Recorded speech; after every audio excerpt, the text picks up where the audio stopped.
Voici à quoi ressemblait cet immeuble il y a quelques années. Un immeuble crasseux en plein boulevard du 30 juin et qui laisse la place aujourd'hui à un bâtiment flambant neuf construit avec les normes internationales.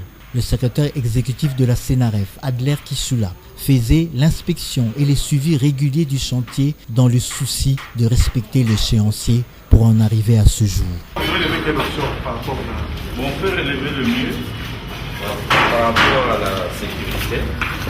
Aujourd'hui donc, la nation est fière de disposer d'un immeuble fonctionnel à la dimension de la cellule nationale de renseignement financier. Cette structure, créée en 2004, vient d'avoir ses lettres de noblesse 20 ans après sa mise en place. Hier, locataire dans le bâtiment de la Banque centrale du Congo, c'est-à-dire auprès d'un assujetti. Cette situation, c'est qui réduisait sensiblement sa marge d'indépendance. Devant cette situation, le magistrat suprême avait alors décidé de doter la Senaref d'un siège propre où les agences de cadre pouvaient évoluer dans des conditions optimales de travail.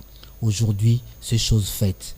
Avec le management actuel du secrétariat exécutif, le public a appris à connaître et à se familiariser avec la Senaref. Senaref, qui est notre gendarme financier en RDC et qui nous permet donc de servir de bouclier financier contre le blanchiment de capitaux et contre la lutte contre le terrorisme. La Senaref est un bouclier important. Un bouclier important pourquoi?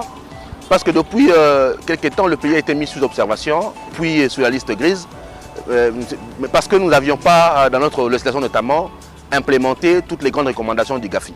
Heureusement, grâce au plaidoyer du secrétaire exécutif actuel, le Parlement a quand même pu voter en novembre la nouvelle loi sur les blanchiments qui fait que nous avons échappé au risque d'entrer dans la liste noire.